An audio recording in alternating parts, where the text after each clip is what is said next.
Notice ہیں short history پہ، تو بس ان کو اب ہم صرف دیکھتے چلے جاتے ہیں، ٹھیک ہے. باقی پھر یہی ہے کہ تفصیل کے لیے آپ لوگ خود اپنے طور پہ پڑھ لیں جو چیزیں بعد میں کسی کو پڑھنی ہوں. تو پچھلی دفعہ ہم نے عبد الملک کا دور پڑھ لیا تھا. آج ہم ولید سے شروع کرتے ہیں. بسم اللہ الرحمن الرحیم. تو 86 میں اس کی خلافت شروع ہوئی اور 96 یعنی 10 سال خلیفہ رہا ہے. اور یہ جو بچپن یعنی اس کا وہی ظاہری بات ہے محل میں بڑا ہوا تو اسی طرح خوشحالی میں گزارا. اور یہ ہم دیکھ چکے تھے کہ ولی عہد تھا. تو اس کے بعد جو خلافت آئی ہے وہ باقی آگے بھی جو لوگ خلافت بنیں گے وہ وہی ہیں کہ جن کو ان کے باپ کی طرف سے عہد آیا ہوگا یا کسی پہلے خلیفہ کی طرف سے عہد آیا ہوگا. جو اس کے اہم کام ہیں ان میں ایک تو جو مسجد ہے جامع دمشق اس کا بنانا ہے جو آج بھی ہے اور جامع اموی کے نام سے دمشق میں مشہور ہے اور اب یعنی سب سے بڑی مسجدوں میں سے ایک ہے.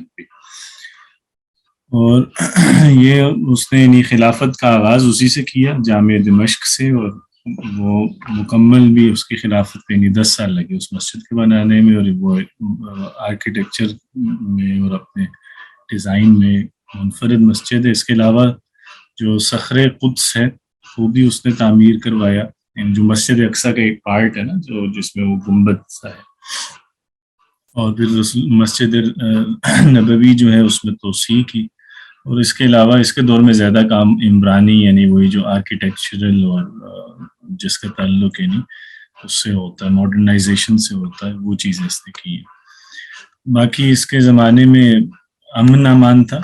اور خوارج کا معاملہ چونکہ وہ جو عبد الملک کے دور میں ہی ہم نے دیکھا تھا حجاج نے خاص طور پہ خوارج سے کافی لڑائی لڑی تھی تو اس کے بعد سے وہ لوگ کمزور ہو گئے تھے اور اب مطلب کوئی قابل ذکر ان کی تحریک نہیں رہ گئی تھی. ٹھیک ہے. اس وجہ سے یہ جو عہد ہے اس میں خوشحالی بہت رہی ہے امن رہا ہے اور فتوحات بھی ہوئی ہیں اس دور میں. اچھا آگے فتوحات دیکھ لیتے ہیں کہ کس طرف کو گئی ہیں. تو اس میں یہ کہہ رہے ہیں کہ ہر طرف کو ہے جیسے مشرق میں بھی ایکسپینڈ ہوئی ہے یعنی ایشیا میں بھی پھر مغرب کی طرف افریقہ کی طرف بھی اندلس میں بھی خلافت پہنچی ہے اور حتیٰ کہ فرانس تک یورپ میں یعنی ایشیا افریقہ یورپ تینوں جگہ پہ فتوحات ہوئی ہیں. اور شاید سب سے زیادہ فتوحات جو ہیں وہ اسی دور میں ہیں. اس کے بعد مطلب اس طرح کی فتوحات کسی اور خلیفہ کے یہاں نہیں ہے. تو مغربی جانب ہے یعنی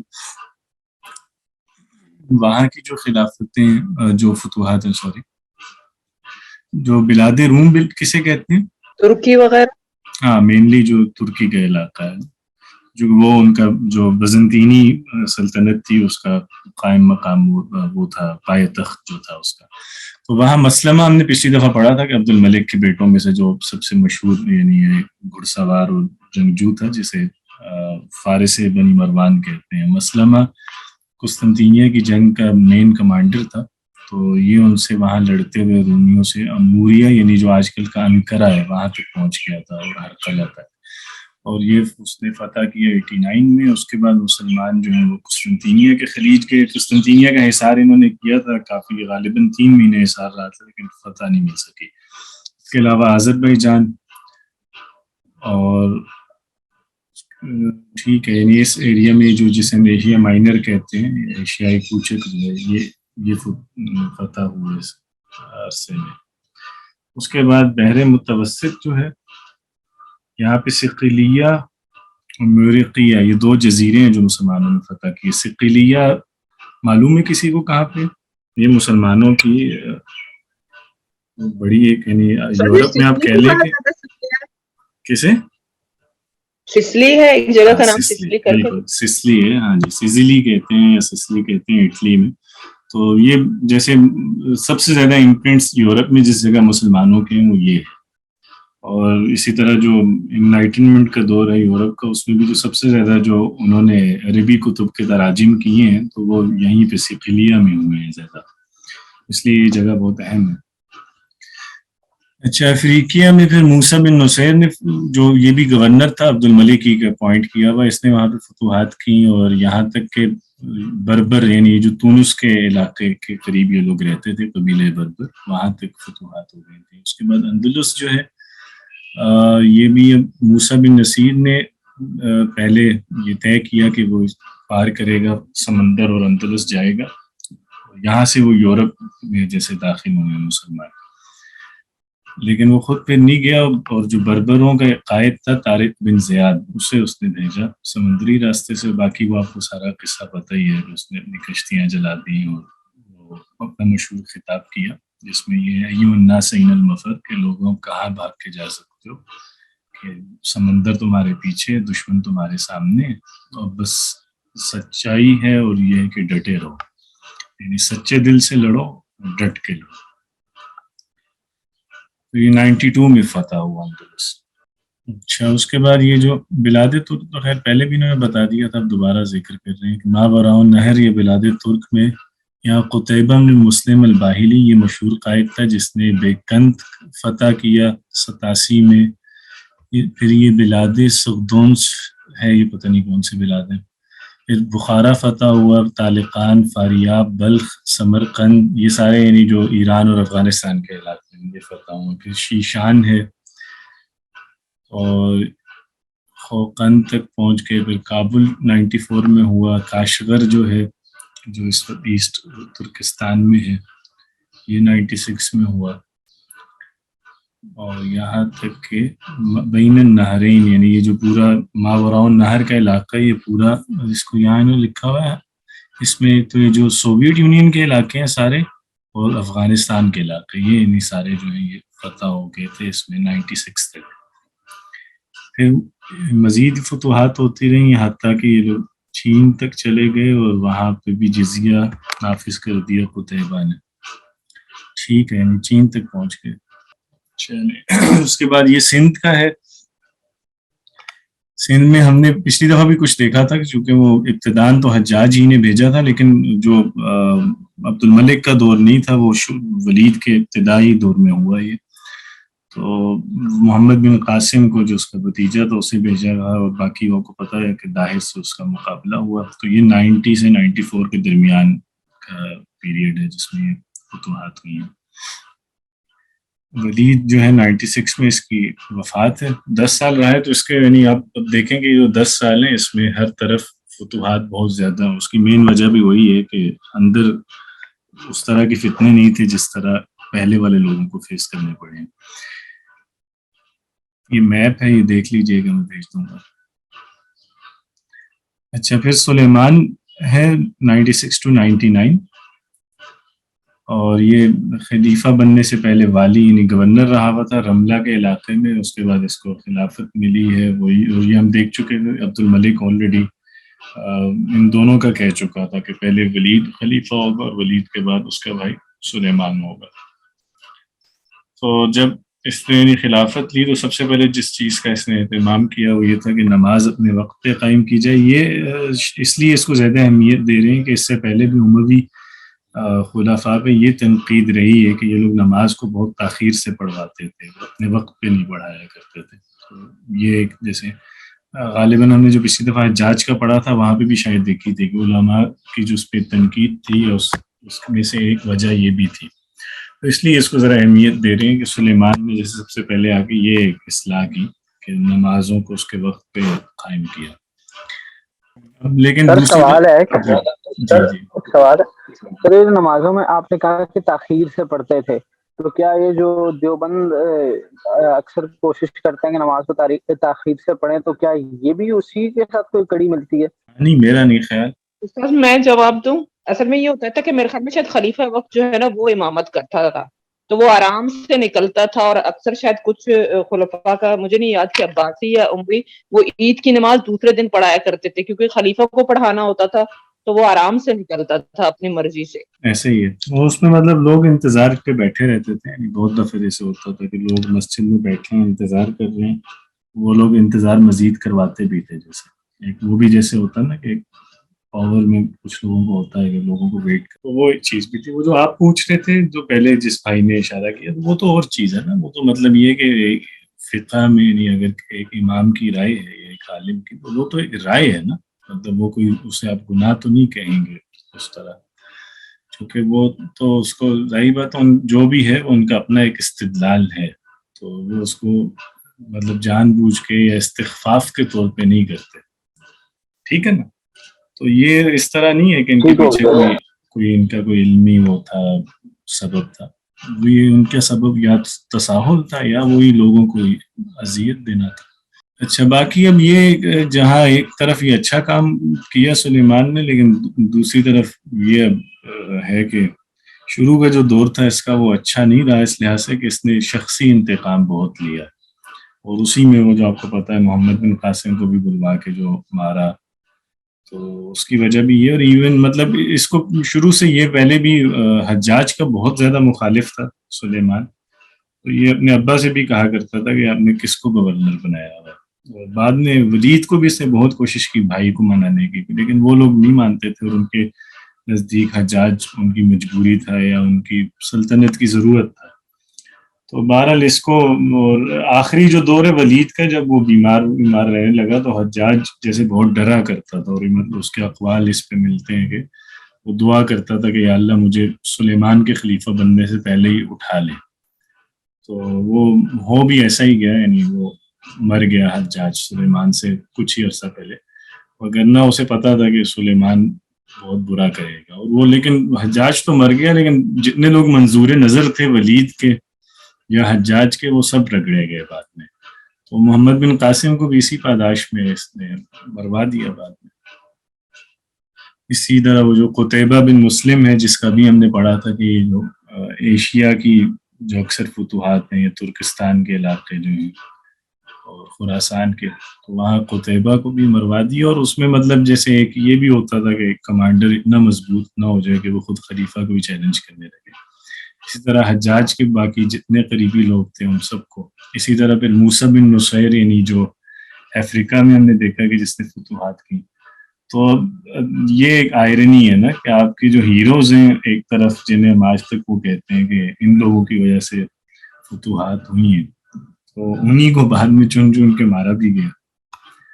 تو وہ ایک لیکن الگ ایک وہ پولیٹیکل جیسے وینچر ہے.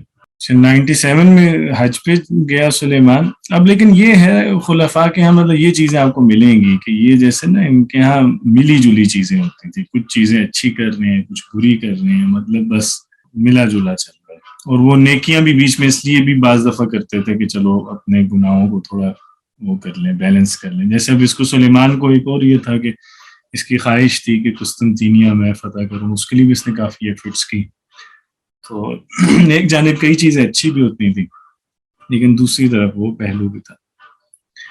97 پہ یہ حج پہ گیا، اور اپنے بعد اس نے خلافت کا عہد حضرت عمر بن عبدالعزیز کو دیا. اور یہ شاید مطلب سب سے اہم یا سب سے اچھا کام تھا جو سلیمان نے کیا. باقی فتوحات کوئی اس کے عرصے میں زیادہ نہیں ہوئی. وہ قسطنطینیہ میں انہوں نے حملہ کیا، وہ دیکھ چکے ہیں مسلمہ کے تحت، لیکن فتح نہیں ہوا. اور اس کے حصار کے دوران ہی سلیمان کی وفات ہوگی 99 میں. باقی صرف فتوحات میں اتنا لکھا ہے کہ جو مشرق میں یہ جو ایشیا کا علاقہ ہے یہاں پہ جرجان اور طبرستان یہ یزید بن محلب نے فتح کیے تھے. یزید بن محلب کے بارے میں ہم نے پڑھا تھا، اسی دفعہ ذکر ہوا نہیں استاد. اچھا نہیں وہ یہ جو عبد الملک کے دور میں جیسے کچھ لوگ تھے، حجاج تو سب سے بڑا تھا، یعنی جو مین کریکٹر تھا. اسی طرح کچھ اور کمانڈرز تھے بڑے جن میں نام محلب کا ہے، محلب بن ابی صفرہ. وہ اپنی بہادری کی وجہ سے جیسے عربوں میں وہ ضرب المثل ہے، تو وہ خوارج سے اس نے بہت جنگیں کی ہیں. تو یہ محلب کا بیٹا ہے یزید بن محلب. اس کی بہت فتوحات ہیں محلب کی بھی. اور یہ وہ بھی تھا حجاج کا سسر بھی تھا محلب جو. تو اس کی خلافت 3 سال ہی رہی ہے سلیمان کی 99 تک. اس کے بعد حضرت عمر بن عبدالعزیز کی خلافت ہے 2 سال 99 سے 101 تک. اور یہ آپ کو معلوم ہی ہے کہ سب سے اچھا دور ہے، انہیں خلیفہ خامس کہتے ہیں، کچھ لوگ عمر ثانی کہتے ہیں. اگرچہ صرف 2 سال تھا، لیکن یہ تھا کہ جو اس سے پہلے یعنی جو بھی بگاڑ آیا تھا انہوں نے اس کو بہت حد تک کوشش کیا کہ اس کو کر دیں، بالکل خلافت راشدہ کے نہج پہ لے جائیں. باقی وہ معلوم ہے کہ ان کی والدہ جو ہیں وہ حضرت عمر کی نواسی تھی. ٹھیک ہے، خلافت ملنے سے پہلے مدینہ پہ وہ گورنر تھے، اور اس وقت ان میں جیسے وہ جو نعمتوں میں بندہ پلتا ہے تو اس میں جو چیزیں ہوتی ہیں اس وقت ان میں تھی، لیکن جب خلیفہ ہوئے تو بالکل ظاہر ہو گئے۔ باقی یہ کہ انہیں پتہ نہیں تھا کہ ان کو خلیفہ بنایا جا رہا ہے، اور یہ بعد میں یعنی جب سلیمان کی وصیت پڑھی گئی ان کے سامنے تو وہ بھی مجمع میں بیٹھے ہوئے تھے ان لوگوں میں، اور ان میں بھی خیال یہی تھا کہ سلیمان اپنے کسی بھائی کو نامزد کر کے گیا ہوگا، تو وہ بھی مجمع میں تھے کہ جو بھی خلیفہ بنتا ہے تو اس کی بیعت لی جائے، لیکن جب خود انہی کا نام آیا تو وہ شروع میں تو بہت جیسے بالکل سکتے میں چلے گئے، لیکن یہ ہے کہ جیسے ہی خلافت ملی انہیں تو انہوں نے پھر وہ سب چھوڑ دیا، عیش و عشرت میں بالکل زاہد ہو۔ اس کے بعد وہ معلوم ہی ہے کہ جو اموال وغیرہ تھے ان کے پاس، جو بھی زمینیں ملی تھیں وہ سب بیت المال کو جمع کروائیں، اسی طرح اپنے گھر والوں سے بھی لے کے اپنی اہلیہ کے پاس جو زیورات وغیرہ تھے وہ بھی سارے واپس کر دیے۔ اسی طرح بنو امیہ کو باقی خاندان میں جو جو انہیں ملے ہوئے تھے وقف وغیرہ یا مختلف یہ جو زمینیں ملتی تھی جاگیریں وہ سب بھی واپس کروائیں۔ باقی اس کے علاوہ یہ تو ایک یہ اصلاحات ہیں، باقی انہوں نے زراعت کا نظام بہتر کیا، کنویں کھدوائے، مسجدیں بنوائیں، صدقات کی تقسیم کا نظام بنایا، حتیٰ کہ غربت جیسے بالکل ختم کر دی، اور یہ ان کے یہ عہد میں ہے کہ ایسا نہیں ہوتا تھا کہ انہیں کوئی ملتا نہیں تھا کہ جو زکوٰۃ یا صدقات لے۔ اسی طرح پھر یہ کہ جن گورنرز کے بارے میں یہ تھا کہ وہ ظلم کرتے ہیں رعیت کو، ان سب کو معزول کرتے ہیں۔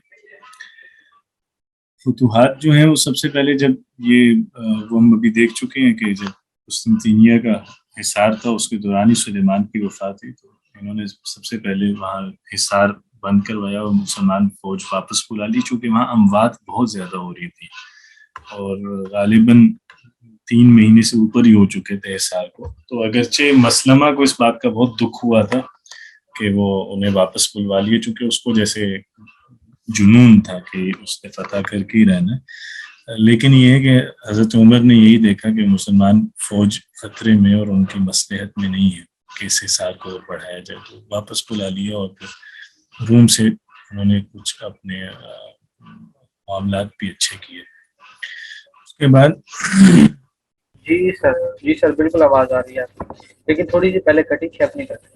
باقی حضرت عمر کے دور میں کچھ فتوحات جو ہوئی ہیں وہ یورپ کے علاقے میں کچھ جنگیں ہوئی ہیں، لیکن اس پہ کوئی خاطر خواہ فتوحات نہیں ہوئی، جن میں یعنی فرانس پہ بھی کچھ جنگیں رہی ہیں، لیکن اس میں کوئی زیادہ مسلمانوں کو کامیابی نہیں ملی۔ البتہ یہ کہ ان کے دور میں دعوت کا کام کافی ہوا اور بہت سارے لوگ اسلام انہوں نے قبول کیا دعوت کے اثر میں، تو یہاں یعنی جنگوں سے تو اتنا نہیں پھیلا، لیکن دوسری طرف پھر اسی طرح حضرت عمر نے خوارج سے بھی، جیسے پہلے والے جتنے حکمران تھے ان کا اسٹریٹجی یہ رہی تھی کہ وہ لڑتے تھے، خوارج اس طرح کے جو باغی گروہ ہوتے تھے، حضرت عمر نے کوشش کی تھی کہ ان سے ڈائیلاگ کیا جائے بجائے اس سے کہ ان کی لڑائی کی جائے، اور اس پہ حضرت عمر کی وہ بڑی مشہور ڈائیلاگز ملتے ہیں خوارج کے لیڈرز کے ساتھ، اور وہ چونکہ وہ ظاہری بات ہے ایک دینی بنیاد پہ وہ جماعت اٹھی تھی، تو حضرت عمر نے کوشش کیا کہ ان کو وہیں پہ جو ان کی دین کی انٹرپریٹیشن میں ان کی غلطی ہے اس کو وہاں پہ درست کیا جائے، تاکہ وہ جنگ و جدل سے سب بچ سکیں، مسلمانوں کی جانیں محفوظ رہیں، تو وہ بھی ان کی بڑی کنٹریبیوشن ہے۔ اسی طرح جو بنو امیہ کے دور میں خرابی آئی تھی کہ بنو ہاشم کے خلاف ایک کیمپین چلتی تھی، اور وہ شاعروں کو کہا جاتا تھا کہ حجف کریں، اس کو حضرت عمر نے منع کروایا، ان کے لیے دعا شروع کروائی۔ ٹھیک ہے، اچھا باقی یہاں پہ وہی ہے کہ اندرونی حالات میں بھی امن تھا، خوارج نے بھی اپنے فتنہ مچانا چھوڑ دیا تھا، چونکہ ظاہر بات حضرت عمر ان سے بات کرنے میں آگے تھے، تو اس وجہ سے خوارج بھی بہت حد تک ان کی بات سننے لگ گئے۔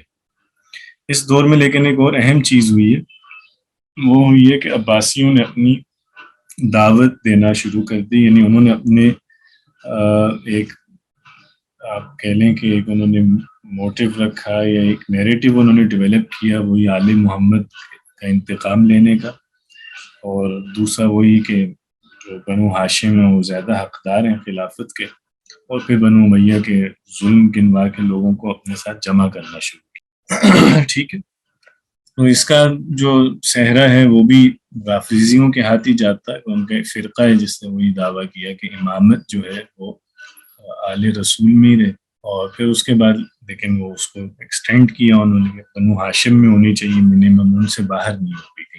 تو اس کے بعد حضرت عمر کے بعد یزید بن عبد الملک, وہی سلیمان کا بھائی ہے, 4 سال یہ خلیفہ رہا ہے, اور اس میں دوبارہ پھر وہی ساری چیزیں جو پہلے ہوا کرتی تھیں وہ سب واپس آ گئی.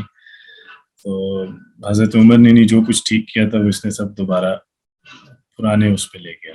اچھا, یہاں اس کے دور میں آرمینیا کو دوبارہ فتح کیا. کہ دوبارہ فتح کیے جانے کا مطلب وہی ہے کہ ان کے ہاتھ سے نکل گیا, پھر دوبارہ انہوں نے اس کو کنٹرول کیا. اور پھر مسلمان جو ہیں وہ یورپ میں بھی کچھ وہاں شکستیں ہوئیں اور جنوبی فرانسیہ کی طرف آ گئے. ٹھیک ہے, صقلی کی بھی دوبارہ جنگ کرنی پڑی. اور اس دور میں یزید کے دور میں دوبارہ جیسے کمزوری آنا شروع ہو گئی تھی, چونکہ خود بھی یہ کوئی امپیکٹ فل پرسنالٹی اس کی تھی بھی نہیں, بہت کمزور آدمی تھا, بس جیسے اس کا شوقین تھا لذائذ وغیرہ کا. تو اس کے دور میں یہ ہونا ہی تھا. خوارج نے بھی اسی طرح اپنے کام دوبارہ شروع کر دیے. اس لیے دیکھیں اس کے دور میں کچھ بھی نہیں لکھا ہوا. آگے چلیں, آگے پھر ہشام ہے, یہ اہم خلیفہ ہے. یہ آپ سمجھیں کہ ہشام اسی طرح کا آدمی ہے جس طرح کا عبد الملک تھا, کیونکہ اس کو جو خلافت ملی ہے تو کمزور حالت میں تھی. اور دوسرا اس کے دور میں جو بنو عباس کا چیلنج تھا وہ بہت زیادہ بڑھنا شروع ہو گیا. خاص طور پہ جو خراسان کا علاقہ تھا وہاں پہ مسائل بہت زیادہ پیدا ہونے شروع ہو گئے, اور وہاں کے گورنر کو ہر کچھ عرصے بعد جیسے چھاپے مار کے اور ڈفرینٹ جگہوں پہ وہ کوشش کرتے تھے کہ ان کے بندے پکڑیں جو عباسیوں کی خلافت کے لیے بلا رہے ہیں لوگوں کو. لیکن بہرحال وہ ان سے کنٹرول پھر بھی خراسان کا علاقہ نہیں ہو پایا, اور ایونچولی وہیں سے پھر عباسیوں کی حمایت آئی اور انہوں نے فتح کیا سب. تو لیکن یہ دور جو ہے ہشام کا, یہ جیسے اس لحاظ سے بڑا مشکل دور تھا کہ ان کی خلافت کو پھر سے خطرہ تھا. اندرونی خطرات بھی بڑھ رہے تھے, اور بیرونی بھی جو انہوں نے فتوحات پہلے کی تھی تو وہاں پہ بھی دوبارہ حملے ہو رہے تھے, تو وہ علاقے بھی ان کے ہاتھ سے نکل رہے تھے. اچھا, اس میں جو پہلی چیز ہے کہ جی اس نے ایک تو یہ ان لوگوں میں سے تھا جیسے عالی ہمت لوگ ہوتے ہیں نا, جیسے اس سے پہلے یزید تھا, یا ایون سلیمان جو تھا, سلیمان بھی کوئی بہت عالی ہمت آدمی نہیں تھا, وہ بھی جیسے کھانے پینے کا بس شوقین تھا. تو مطلب اس کے بارے میں مشہور بھی ہے, میں ویسے اپنے پاس سے جملہ نہیں کہہ رہا, مطلب اس کا یہ جیسے محاورہ مشہور ہو گیا تھا کہ الناس والا دینی ملوک ہی, لوگ اپنے بادشاہوں کے دین پہ ہوتے ہیں. اور اس پہ جیسے مثال دی جاتی تھی کہ جب ولید خلیفہ تھا تو وہ چونکہ اس کو عمارتوں کی بناوٹ سجاوٹ اور آرکیٹیکچر کا اس کو جیسے بہت شوق تھا, تو لوگوں میں بھی یہ شوق یعنی بڑھا, لوگ آرٹ کی طرف آئے.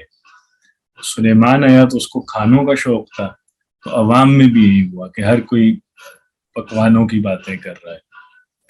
تو اور حضرت عمر اس کے بعد آئے تو وہ زاہد تھے, تو عوام میں بھی ایک زہد کی طرف رجحان پیدا ہوا. تو یہ جیسے یہ مثال دی جایا کرتی تھی. اسی طرح یزید کا جو تھا اس سے پہلے وہ بالکل لاؤبالی سا تھا, اس کی وجہ سے ہشام کو جیسے آپ سمجھیں کہ دوبارہ سب کچھ کرنا پڑا. اس نے ایک تو خیر یہ کیا کہ اپنے بچوں کو رومیوں سے جنگ میں دوبارہ ڈالا. پھر اسی طرح اس نے جو خرابیاں اس نے یزید نے کی تھیں ان کو ٹھیک کرنے کی کوشش کی. پھر زمین کو آباد یعنی ایگریکلچر پہ کام کیا, ایک نیا شہر کی بنیاد رکھی, رصافہ کا شہر. پھر دواوین کو منضبط کیا. دواوین سے کیا مراد ہوتا؟ استاد یہ جو ریکارڈ ہوتا ہے گورنمنٹ کا, اداروں کا, تو ریکارڈ میں ہم نے شاید میرا خیال ہے وہ والا ہمارا چیپٹر رہ گیا تھا پچھلی دفعہ, وہ اس دفعہ کا میں نے سوچا ہوا تھا جو ولید کا تھا, سوری عبد الملک کے دور کا, کہ جو دواوین ہوا کرتے تھے اب تک چلے آ رہے تھے زیادہ تر لاطینی زبان میں یا رومیوں کی زبان. چونکہ ظاہر بات ہے مسلمانوں کو پہلے کوئی سلطنت کا تجربہ نہیں تھا, تو جو پولیٹیکل سسٹم تھا یا جو ایڈمنسٹریشن کا جو سیٹ اپ تھا وہ وہی چل رہا تھا جو انہوں نے مطلب فارسیوں میں یا رومیوں میں دیکھا. تو زیادہ رومیوں کو وہ فالو کر رہے تھے. سب سے پہلے عبد الملک نے یہ کام کیا تھا کہ اپنی کرنسی شروع کی, اور اسی طرح دواوین کو اس نے عربی میں کیا. تو اب ریکارڈ جو سارا مینٹین ہوتا تھا وہ عربی میں ہو رہا تھا. تو یہ عبد الملک کی جیسے کنٹریبیوشن تھی. تو یہاں پہ بھی وہی دواوین سے مراد ریکارڈ ہے کہ ریکارڈ کو اس نے منضبط کیا. اور باقی وہی جیسے ہم نے بھی دیکھا تھا کہ اس کی یہ خوبیاں تھیں کہ بہرحال یہ منتظم اچھا تھا، معاملات کو جانتا تھا، پھر یہ کہ حلیم تھا، پھر یہ کہ خون بہانا ناپسند کرتا تھا، اور لیکن اس کی جو نیگیٹو سائیڈ ہے وہ یہ کہ بخیل بہت تھا، اور اس کی بخل کی وجہ سے جو سب سے زیادہ نقصان ہوتا تھا وہ شاعر واعر لوگوں کو ہوتا تھا نا، چونکہ انہیں پرانے خلفاء نوازتے بہت تھے، مدح کی تو اتنی اشرفیاں، فلاں کی حجف کی تو اتنی اشرفیاں، تو اس کی پھر کئی شاعروں نے حجف بھی کی اس بات سے، یہ کچھ بھی نہیں دیتا۔ اچھا باقی یہ کہ جی جہاد جاری رہا اس دور میں بھی، لیکن کوئی نئی فتوحات نہیں ہوئی، اور فرانس جو ہم نے دیکھا تھا کہ فرانس سے لڑائی ان کی ولید کے دور میں ہی شروع ہو گئی تھی، تو وہاں عبد الرحمن الغافقی یہ ایک لیڈر تھا جو سینٹرل فرانس تک چلا گیا اپنی فوجیں لے کے، اور وہاں افرنگیوں، یعنی افرنگیوں سے یہاں مراد وہی فرانسیسی ہیں، انہیں مطلب جیسے پہلی مرتبہ ڈر محسوس ہوا یا ان پہ روب طاری ہوا مسلمانوں، تو انہوں نے مطلب جیسے پہلی دفعہ وہاں ایک سگنیفیکنس حاصل کی۔ اچھا اس کے بعد اس کی وجہ سے لیکن وہی ہوا کہ انہوں نے وہاں کرسچین ورلڈ کو اکٹھا کیا، اور پھر مسلمانوں سے بڑی جنگیں ہوئیں جسے بلات الشہداء کا معرکہ بھی کہتے ہیں، جس میں غافقی بھی شہید ہو گیا، اور باقی فوج پھر واپس آ گئی جو جنوب فرانس کی طرف، تو فرانس یعنی پھر بھی فتح نہیں ہو سکا، لیکن یہ بہرحال سب سے اہم لڑائی تھی جو۔ پھر اندر کے جو حالات ہیں ان میں زید ابن علی ابن حسین، ان کا ثورہ کسے کہتے ہیں؟ انقلاب، انقلاب، یا اور ادھر کس معنی میں؟ بغاوت۔ بغاوت۔ اور یہ زید بن علی بن حسین کون ہے؟ یہ سیدنا حسین کے پوتے ہوں گے اگر ہم نسب کے حوالے سے دیکھیں، بن حسین اگر لکھا ہے تو اس سے مراد سیدنا حسین ہوں گے رضی اللہ عنہ۔ بالکل ایسا ہی ہے۔ اچھا جی، حضرت زید کا انہوں نے بھی یعنی اس دور میں جیسے خروج کیا امویوں پہ، اور یہ 121 کا واقعہ ہے، اور اس میں بھی یہی وہ کوفہ سے سٹارٹ ہوا، اور ایونچولی اس کا بھی نتیجہ کیا ہوا؟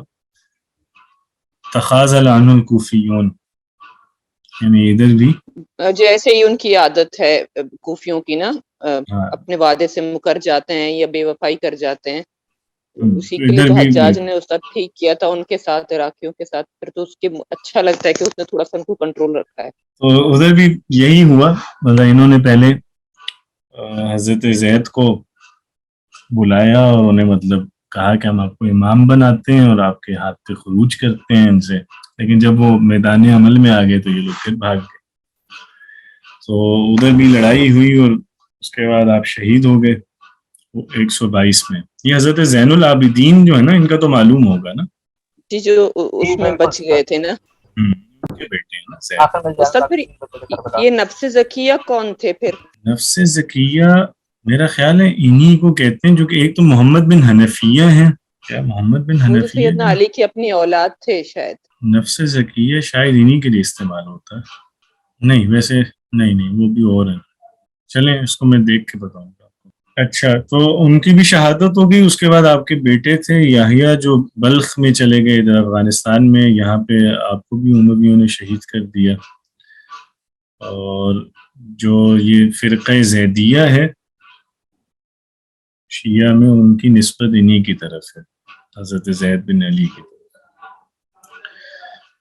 عباسیوں کی جو دعوت ہے وہ اس دور میں اب کافی اس نے جڑ پکڑ لی تھی اپنی، اور ان کا مرکز بھی کوفہ تھا، لیکن زیادہ جو ان کی دعوت پھیلی تھی وہ خراسان میں پھیلی تھی، اور اس میں آگے میں بھی ایک شخص پڑھیں گے جس کا سب سے زیادہ کردار تھا عباسیوں کے خلافت کو عام کرنے میں۔ تو اموی بہرحال اس دور میں یہ بہت تھا، ہشام اس حوالے سے اس کی نظر تھی، اور وہ پریشان بھی تھا، اسے یہ معلوم تھا کہ کچھ نہ کچھ اندر ہو رہا ہے، اور وہ اس کے گورنر کو بھی ہدایات تھیں کہ وہ دیکھتے رہے، مطلب وہ کوشش تو کرتے تھے یہ لوگ کہ جہاں پہ بھی جیسے پتہ چلے کہ کوئی انہیں سپورٹ کر رہا ہے تو پکڑتے تھے، مار دھاڑ کر رہے تھے، لیکن بہرحال وہ دعوت چونکہ بہت خفیہ تھی تو وہ اس کو نہیں کنٹرول کر سکے۔ اور یہ دعوت شروع کس نے کی تھی عباسیوں کی؟ عبداللہ بن عباس کے پوتے۔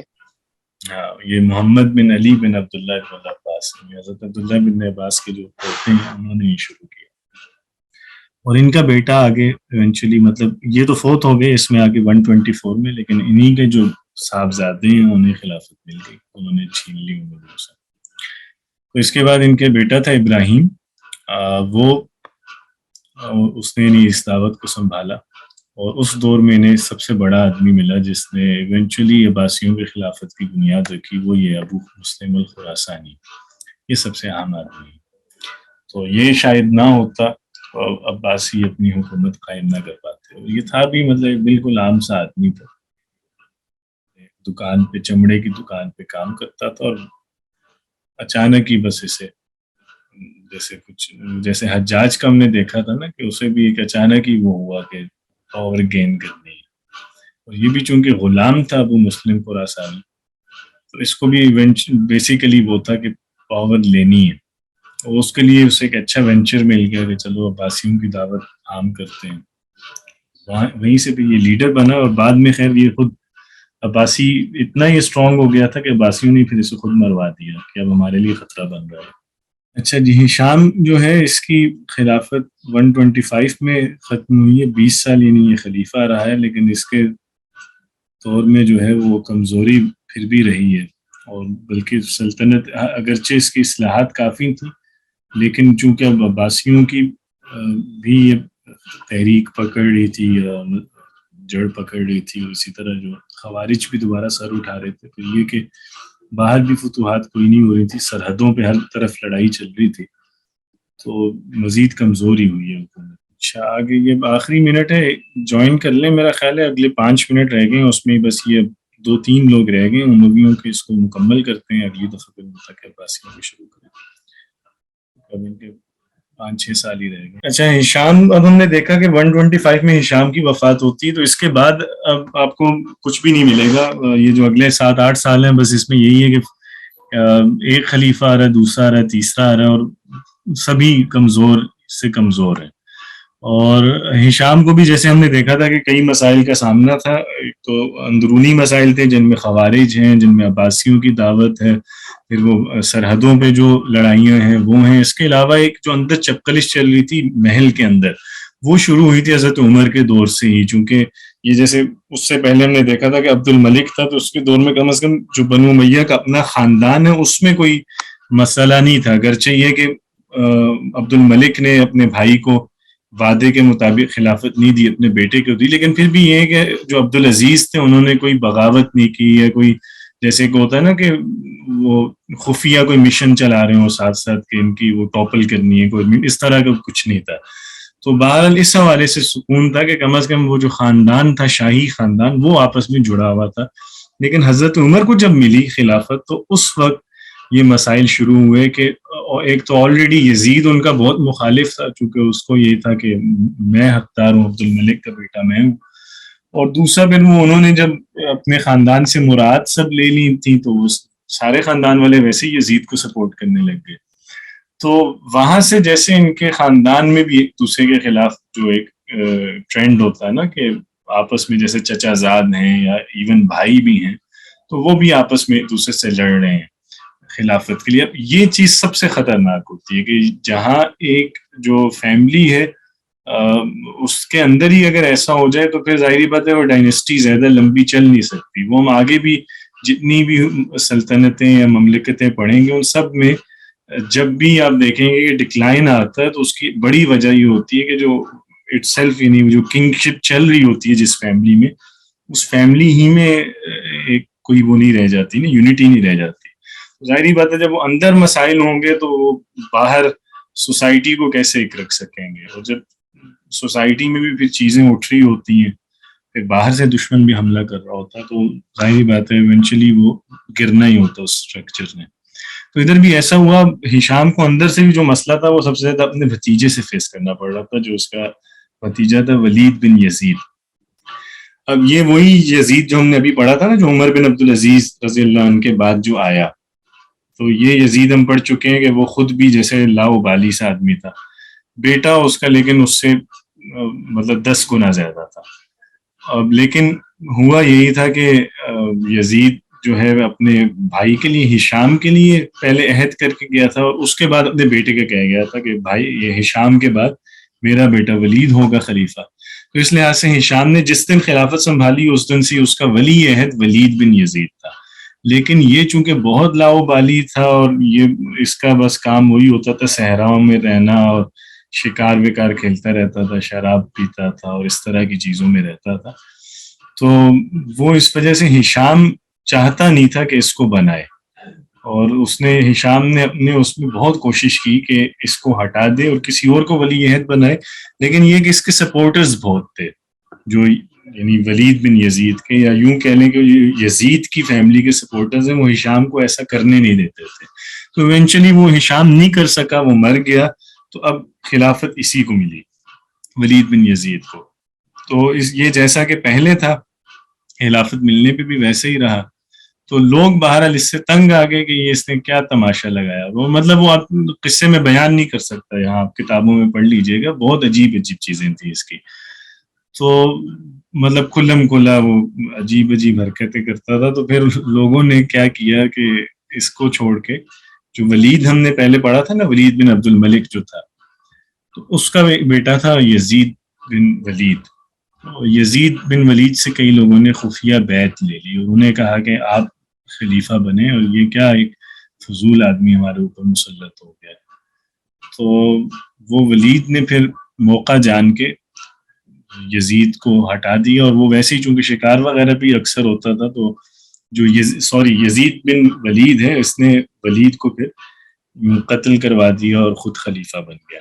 لیکن اب ایسا نہیں ہوا کہ اس کے بعد آگے یزید کے لیے بھی حالات کچھ بہتر رہے، کیونکہ اب جو اس کے سپورٹرز تھے ولید کے، اس نے انہیں تنگ کرنا تھا. تو ایونچولی وہ ڈیوائیڈ جو فیملی کے اندر تھا وہ بڑھتا ہی گیا.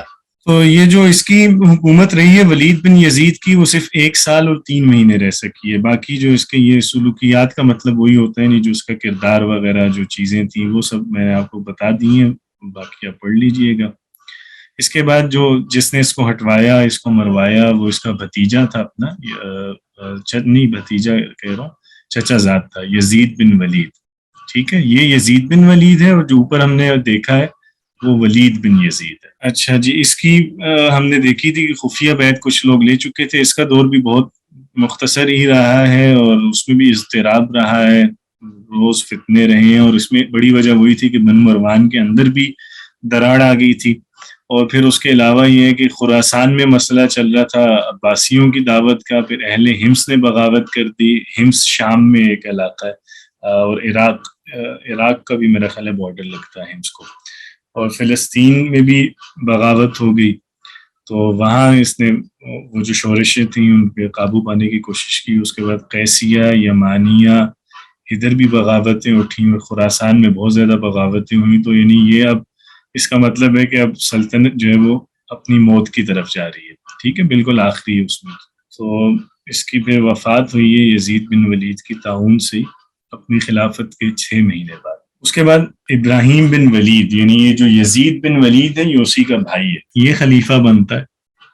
لیکن خلیفہ جیسے یہ بنتا ہے تو اس پہ خروج ہو جاتا ہے، اور یہ بھی بہت کمزور خلیفہ تھا. تو اس پہ خروج کون کرتا ہے؟ مروان بن محمد بن مروان. یہ اب بندہ کہاں سے آ گیا بیچ میں؟ اس کا میں نے آپ کو بتایا تھا، اگر آپ کو یاد ہو، ہم نے پہلے لیکچر میں شروع میں دیکھا تھا، بنو امیہ کے ہم پڑھ رہے تھے نا، نسب وغیرہ یہ ان کے خلفاء. اب عبد الملک اس سے پہلے، یعنی عبد الملک کے بعد سے سارے اسی کی آل اولاد میں آ رہے ہیں نا، مطلب اس کا کوئی بیٹا آ رہا ہے، پوتا آ رہا ہے، سوائے حضرت عمر بن عبدالعزیز کو چھوڑ کے. لیکن یہ جو بندہ یہ اب کہاں سے اٹھ کے آیا؟ مروان کی بات کر رہا ہوں. استاد جو مروان تھا وہ جد امجد ان کا، جس کا یہاں نام لکھا ہے، ایک اولاد سے تھی، پھر یہ جب ان کا چلتا رہا تو پھر بعد میں دوسری اولاد کے بچے پھر آنے لگے. ہاں بس، لیکن یہ آخری تھا، اس کو اس کے بعد نہیں ملا، چونکہ مروان جو تھا، مروان بن حکم، اس نے اپنے بیٹے عبد الملک کو بنایا. اس کے بعد آگے عبد الملک ہی میرا. عبد الملک ہم دیکھ چکے ہیں، ایک بھائی تھے عبدالعزیز، ان کے بیٹے عمر بن عبدالعزیز، ان کو ملی خلافت. ان کا جو تیسرا بھائی تھا عبد الملک، عبدالعزیز، تیسرا بھائی تھا محمد، جو یہ لکھا ہوا ہے محمد بن مروان. ٹھیک ہے، یہ عبد الملک اور عبدالعزیز ہی کا بھائی ہے، اور یہ مروان بن حکم کا بیٹا ہے. تو ان کے محمد بن مروان کی اولاد سے کوئی بھی خلیفہ نہیں آیا تھا. اب یہ جو آخری خلیفہ ہے بنو امیہ کا، یہ ان میں سے مروان بن محمد بن مروان. ٹھیک ہے، یعنی یہ اس لحاظ سے اگر آپ دیکھیں تو یہ سارے ہیں، ولید بن عبد الملک ہے، سلیمان ہے، یزید ہے، شامی حضرت عمر بن عبدالعزیز، یہ ان سب کا چچا زاد، سمجھ گئے نا؟ مطلب یہ تینوں مروان کے بیٹے ہیں، مروان بن حکم کا ایک بیٹا عبد الملک، دوسرا عبدالعزیز، تیسرا محمد. تو اب محمد کی یہ یعنی ان کا بیٹا آگے مروان بن محمد، اور اس کو کہتے تھے مروان الحمار، چونکہ اس وجہ سے ہی کہ یہ جیسے بہت وہ تھا لڑائی وڑائی کرنے والا، اور اس میں یہ بھی تھا کہ اس میں جیسے برداشت بھی بہت تھی، اس وجہ سے بھی اس کو وہ کہتے ہیں کہ ہر بوجھ اٹھا لیتا تھا. تو یہ اگرچہ بہت اسٹرانگ آدمی تھا، اور اسی وجہ سے ایونچولی اس نے خروج کیا اور یہ کامیاب بھی ہو گیا، حکومت اس کے ہاتھ میں آ گئی. یہ ان میں سب سے کمپیٹنٹ آدمی تھا. یعنی یہ ایک عرصے سے جو ہم دیکھ رہے ہیں نا کہ شام کے بعد سے سب فضول لوگ آ رہے ہیں، تو اسی وجہ سے یہ تنگ بھی بہت ہو رہا تھا کہ یہ کیا بچے آ کے خلافت کر رہے ہیں، اور یہ بہت منجھا آدمی تھا. تو یہ خود تو اسٹرانگ تھا، لیکن یہ بھی آپ نے ایک کامن چیز آبزرو کی ہوگی اکثر ڈائنیسٹیز میں کہ جو ان کے آخری حکمران آتے ہیں نا وہ عموماً اچھے ہوتے ہیں. چاہے آپ اپنی مغلیہ سلطنت میں دیکھ لیں، آپ عثمانیوں کی سلطنت میں دیکھ لیں، آپ عباسیوں میں دیکھ لیں، آخر والے اچھے ہوتے ہیں، لیکن وہ اچھے ہونے کے باوجود بے بس ہو چکے ہوتے ہیں، کیونکہ اب سلطنت میں جتنا زوال آ چکا ہوتا ہے، اب ان کو بس میں نہیں رہا ہوتا کہ اس کو ٹھیک کر پائیں، کیونکہ وہ ایک عرصے سے چیزیں چل رہی ہوتی ہیں نا. تو خیر اس کے ابراہیم بن ولید کے خلیفہ بنتے ہی مروان بن محمد بن مروان جو یعنی اس کا بنتا ہے، اس کا کیا بنے گا، چچا زاد ہی بنتا ہے، نہیں بلکہ چچا زاد بھی نہیں، اس کا چچا بنتا ہے ایک لحاظ سے، چونکہ وہ ولید کا چچا زاد ہے نا. تو اس نے خروج کر دیا، اور ٹھیک ہے جی، ایک تو خروج کی بنیاد وہی تھی کہ وہ جو ولید بن یزید کو مارا گیا تھا اس کا انتقام لینا ہے، اور پھر اس نے ٹھیک ہے، اور اس کا دعویٰ یہ تھا ابتدا میں کہ جو ولید بن یزید کے بیٹے ہیں اس کی بیعت لی جائے. وہ دو بیٹے تھے ولید بن یزید کے جن کو انہوں نے یزید بن ولید نے قید کروا دیا تھا. تو ابراہیم بن ولید نے خیر ان دو بچوں کو جن کی بنیاد پہ وہ مروان اٹھا تھا کہ خلافت ان کا حق ہے، ان کو اس نے مروا دیا. تو اس کے بعد مروان دمشق پہنچا، ابراہیم وہاں سے بھاگ گیا، 70 دن سے حکمران رہا. اس کے بعد مروان بن محمد جو ہے وہ ایونچولی قابض ہو گیا. 5 سال یہ رہا، لیکن یہ آخری حکمران ہے ان کا. اس کو باقی ہم دیکھ چکے ہیں، حمار کہتے ہیں. اس نے دوبارہ جنگیں شروع کی روم سے. قونیا کا علاقہ، یہ کہاں پہ ہے؟ قونیا بڑی مشہور جگہ ہے ترکی میں، جہاں مولانا روم کی شاید قبر ہے. مولانا روم کی وجہ سے قونیا بہت مشہور ہے، اور پھر یہ سلجوکیوں کا بھی زیادہ عرصہ کیپٹل قونیا میں رہا ہے. تو یہ اس نے فتح کیا تھا، اس نے مروان نے. اسی طرح یہ اس سے پہلے یہ تھے کہ ارمینیا اور آذربائیجان پہ وہ بھی رہا ہوا تھا گورنر. اور یہ بہت وہ تھا، ایکسپیرینسڈ آدمی تھا، اسٹیٹس مین اچھا تھا. خلافت اس کی ہوئی تھی اور لوگوں نے اس سے بیعت لی دمشق میں جب یہ تھا، چونکہ ابراہیم چلا گیا تھا اس سے ڈر کے. باقی یہ کہ وہ فتنے رہے، شورشیں رہیں، وہ پہلے ہی دیکھ چکے ہیں. خوارج دوبارہ انہوں نے کافی سر اٹھا لیا، عراق میں لوگ مضبوط ہو گئے، مدینہ پہ خوارج کا کنٹرول ہو گیا. پھر خراسان میں بھی انہوں نے خروج کر دیا، لیکن وہاں پہ خراسان میں خوارج کا اس نے وہاں ان کے فتنے کو قابو کر لیا مروان نے. اس کے بعد اب آخری یہ پہلو ہے دولت عباسی کے قیام کا. یہ میرا خیال ہے پھر اگلی دفعہ کے لیے رکھتے ہیں. تو اب بس ہم اسی طرح اس کو بلٹس میں ہی کر سکیں گے، ہائی لائٹس ہی ہم دیکھ سکتے ہیں، صرف 2-3 لیکچرز عباسیوں پہ دیکھیں گے چونکہ ٹائم نہیں ہے. آگے ہم نے پھر وہ تھوڑا اندلس کا بھی دیکھنا ہے اور بر صغیر کا بھی دیکھنا ہے. بہتر ہے جی، بہت استاد شکریہ. آپ سے کتاب کا کہا تھا اردو میں، میں اصل میں بھول جاتا ہوں، مجھے ایک بس ریمائنڈر کسی دن کوئی کروا دے، میں دیکھ کے. جی استاد. جی سر، میں آپ کو پرسنل میں ریمائنڈر کروا دوں گا. جی بہتر. السلام علیکم.